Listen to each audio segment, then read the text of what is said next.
ഉണ്ടാക്കിയിരിക്കുന്നത് tutti Frooti വെച്ചിട്ടുള്ള ഒരു ബ്രെഡ് പുഡിംഗ് ആണ്. വളരെ സിമ്പിൾ ആയിട്ട് ഉണ്ടാക്കിയെടുക്കാൻ പറ്റാവുന്ന ഒരു പുഡിംഗ് ആണിത്. അപ്പോൾ നമുക്ക് എങ്ങനെ ഉണ്ടാക്കുന്നതെന്ന് ഒന്ന് കണ്ടു നോക്കാം. അപ്പോൾ ഈ ഒരു പുഡിംഗ് ഉണ്ടാക്കാൻ വേണ്ടിയിട്ട് ഞാൻ ബ്രെഡ് ഒരു 10 സ്ലൈസ് എടുത്ത് വെച്ചിട്ടുണ്ട്. അത് ഇതിൻ്റെ ഈ സൈഡെല്ലാം ഒന്ന് കട്ട് ചെയ്ത് മാറ്റിയതാണ്. അപ്പോൾ ഇത് ഞാൻ മുട്ട ചേർത്തിട്ടാണ് ഈ പുഡിംഗ് ഞാൻ ഉണ്ടാക്കുന്നത്. ഇപ്പോൾ 10 സ്ലൈസ് ബ്രെഡിന് ഞാൻ ഒരു 2 മുട്ട എടുത്തിട്ടുണ്ട്. അപ്പോൾ ആദ്യം നമുക്ക് ഈ ബ്രെഡ് മിക്സിയിലിട്ട് ഒന്ന് ക്രഷ് ചെയ്തെടുക്കാം. അപ്പോൾ ഈ ജാറിലേക്ക് ഇതൊന്ന് മുറിച്ചിട്ട് കൊടുക്കാം. അപ്പോൾ ഞാനിത് ഒന്ന് ക്രഷ് ചെയ്തെടുത്തിട്ടുണ്ട്. ഇത് ഒരുപാടങ്ങ് ഫൈനായിട്ട് പൊടിയരുത്. ഇതേപോലെ ഒരു തരിതരിപ്പായിട്ട് വേണം ഇതൊന്ന് ക്രഷ് ചെയ്തെടുക്കാനൊക്കെ ഉണ്ട്. ബാക്കിയുള്ള ബ്രെഡ് നമുക്ക് ഇതേപോലെ ഒന്ന് ക്രഷ് ചെയ്തെടുക്കാം. ഇപ്പം ബ്രെഡെല്ലാം ഞാൻ നന്നായിട്ട് ഒന്ന് പൊടിച്ച് വെച്ചിട്ടുണ്ട്. ഇനി നമുക്കിത് ഇതിൻ്റെ മിക്സ് ഒന്ന് തയ്യാറാക്കിയെടുക്കാം. അപ്പോൾ അതിന് വേണ്ടിയിട്ട് ഞാൻ ഈ പാത്രത്തിലേക്ക് ഒരു 2 ടേബിൾ സ്പൂൺ ബട്ടറാണ് ചേർത്ത് കൊടുക്കുന്നത്. ഇത് ഉപ്പില്ലാത്ത ബട്ടറാണ്. ഇനി നമുക്കിതിലേക്ക് 2 മുട്ട ഒന്ന് പൊട്ടിച്ച് ഒഴിച്ചു കൊടുക്കാം. മുട്ട താല്പര്യമില്ലാത്തവർക്ക് ചേർക്കാതെ ഇരിക്കാം. ബാക്കിയുള്ള ഇൻഗ്രീഡിയൻസ് മാത്രം ചേർത്തും ഇത് ഉണ്ടാക്കിയെടുക്കാം. ഇനി നമുക്കിതിലേക്ക് ഒരു 100 ഗ്രാം പഞ്ചസാര ചേർത്ത് കൊടുക്കാം. ഇനി നമുക്കിതിലേക്ക് 1 ടീസ്പൂൺ വാനില എസൻസ് ചേർത്ത് കൊടുക്കാം. ഇനി ഇതെല്ലാം നന്നായിട്ട് നമുക്കൊന്ന് ബീറ്റ് ചെയ്തെടുക്കാം.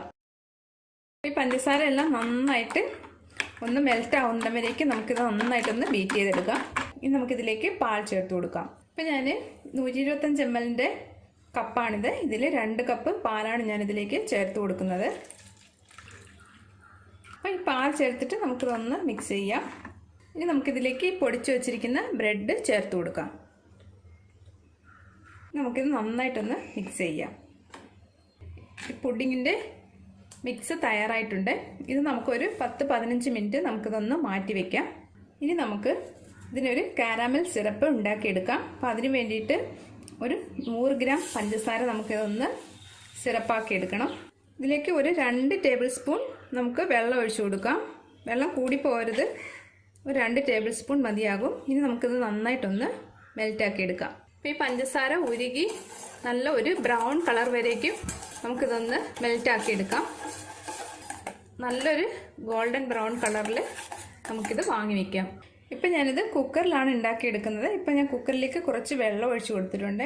അതിലേക്ക് നമുക്ക് ഇതേപോലെ ഒരു റൗണ്ട് വെച്ച് കൊടുക്കാം. ഞാൻ ഈ പുഡിംഗ് ഉണ്ടാക്കുന്നത് ഇതേപോലെ ഒരു നല്ല കട്ടിയുള്ള ഒരു ടിഫിൻ ബോക്സിലാണ്. ഇപ്പം എൻ്റെ കേക്ക് ടിന്ന് ഈ കുക്കറിലേക്ക് ഇറങ്ങില്ല, അത് കുറച്ച് വലുതായതുകൊണ്ടാണ് ഞാൻ ഈ ടിഫിൻ ബോക്സ് എടുത്തിരിക്കുന്നത്. നിങ്ങൾക്ക് കേക്ക് ടിന്നിൽ വേണമെങ്കിലും നല്ല കട്ടിയുള്ള സ്റ്റീൽ പാത്രത്തിൽ വേണമെങ്കിലും ഇത് ബേക്ക് ചെയ്തെടുക്കാവുന്നതാണ്. അപ്പം നമുക്ക് ഈ ടിഫിൻ ബോക്സിലേക്ക് ഈ പഞ്ചസാരയുടെ സിറപ്പ് ഒഴിച്ചു കൊടുക്കാം. ഞാൻ ഈ പാത്രത്തിൻ്റെ സൈഡിലൊക്കെ ബട്ടർ ചെറുതായിട്ടൊന്ന് തേച്ച് കൊടുത്തിട്ടുണ്ട്. കാരണം സ്റ്റീൽ പാത്രം ആയതുകൊണ്ട് പെട്ടെന്ന് ഇളകി വരാൻ വേണ്ടിയിട്ടാണ് ഞാൻ ബട്ടർ തേച്ച് കൊടുത്തിരിക്കുന്നത്. ഇനി നമുക്ക് പുഡിങ്ങിൻ്റെ മിക്സ് ഇതിലേക്ക് ചേർത്ത് കൊടുക്കാം. അപ്പം അതിനു മുമ്പ് നമുക്കിതിലേക്ക് ടൂട്ടി ഫ്രൂട്ടി ചേർത്ത് കൊടുക്കാം. ഒരുപാടൊന്നും വേണ്ട, വളരെ കുറച്ച് മതി. ഇത്രയും മതിയാകും. നമുക്കൊന്ന് മിക്സ് ചെയ്തെടുക്കാം. അപ്പം നന്നായിട്ടൊന്ന് മിക്സ് ആക്കിയിട്ടുണ്ട്. ഇത് നമുക്ക് പാത്രത്തിലേക്ക് മാറ്റാം. ഇതിൻ്റെ മേളിലേക്ക് നമുക്ക് കുറച്ചുകൂടെ ടൂട്ടി ഫ്രൂട്ടി ഒന്ന് വിതറി കൊടുക്കാം. നമുക്ക് ചെറുതായിട്ട് ഇതൊന്ന് ടാപ്പ് ചെയ്ത് കൊടുക്കാം. ഇപ്പം ഞാനിത് അലൂമിനിയം ഫോയിൽ വെച്ചിട്ട് ഒന്ന് കവർ ചെയ്തിട്ടാണ് വെക്കുന്നത്. കാരണം നമ്മുടെ കുക്കറിൽ നിന്ന് ആ മൂടിയിൽ നിന്നൊക്കെയുള്ള വെള്ളം ഇതിലേക്ക് വീഴാതെ ഇതേപോലെ ഒന്ന് കവർ ചെയ്ത് വെക്കുന്നത് നല്ലതാണ്. ഇനി നമുക്കിതിൻ്റെ മേളിലെ ചെറിയ ചെറിയ ഹോൾസ് ഇട്ട് കൊടുക്കാം. ഇപ്പം ഞാനിത് കുക്കറിലേക്ക് ഇറക്കി വെച്ചിട്ടുണ്ട്. കൈ പൊള്ളാതെ വേണം ഇറക്കി വെക്കാനൊക്കെ ഉണ്ട്. ഇനി നമുക്കിത് കുക്കർ ക്ലോസ് ചെയ്യാം. അപ്പം നിങ്ങൾക്ക് കുക്കറിൻ്റെ പകരം ഇഡ്ഡലി പാത്രത്തിൽ നമ്മൾ അടയൊക്കെ ആവി കയറ്റി വേവിക്കില്ല, അതേപോലെ വേണമെങ്കിലും വെച്ച് കൊടുക്കാവുന്നതാണ്. ഇത് നമുക്ക് കുക്കർ ക്ലോസ് ചെയ്യാം. വിസിൽ വെക്കണ്ട. അരമണിക്കൂർ കഴിഞ്ഞിട്ട് ഒന്ന് തുറന്ന് നോക്കാം. നമുക്ക് വെന്തോ ഒന്ന് ചെക്ക് ചെയ്യാം. അല്ലെങ്കിൽ ഇതൊരു 40-45 മിനിറ്റ്സ് ആവും ഒന്ന് ബേക്കായി വരാൻ. സിമ്മിൽ വെച്ചിട്ട് വേണം നമുക്കിത് ബേക്ക് ചെയ്തെടുക്കാനൊക്കെ ഉണ്ട്. അതേപോലെ വെള്ളം ഒഴിക്കുമ്പോഴും നമ്മൾ ഈ വെച്ച ടിഫിൻ ബോക്സ് ഉണ്ടല്ലോ അതിൻ്റെ ചുവട് വന്ന് വെള്ളത്തിൽ ഒന്ന് മുട്ടി നിൽക്കുന്ന മാതിരിയുള്ള വെള്ളം ഒഴിച്ചു കൊടുക്കണം. ഇപ്പോൾ നമ്മളുടെ പുഡിങ് റെഡി ആയിട്ടുണ്ടോ എന്ന് നമുക്കൊന്ന് തുറന്ന് നോക്കാം. ഞാനിതൊരു 45 മിനിറ്റ്സ് ആയി വെച്ചിട്ട് നമുക്കൊരു കത്തി ഉപയോഗിച്ച് ഒന്ന് കുത്തി നോക്കാം. നല്ല വെന്തിട്ടുണ്ട്. നമുക്ക് സ്റ്റവ് ഓഫ് ചെയ്തിട്ട് ആറിയതിന് ശേഷം വേറൊരു പാത്രത്തിലേക്ക് മാറ്റാം. അപ്പം പുഡിങ് നല്ല തണുത്ത് വന്നിട്ടുണ്ട്. അപ്പോൾ ഈ സൈഡൊക്കെ നമുക്ക് കത്തി കൊണ്ട് ചെറുതായിട്ടൊന്ന് വിടിവിച്ച് കൊടുക്കാം. ഇതേപോലെ ഒന്ന് ആക്കി കൊടുത്താൽ പെട്ടെന്ന് തന്നെ നമുക്കത് ഡീമോൾഡ് ചെയ്തെടുക്കാൻ പറ്റും.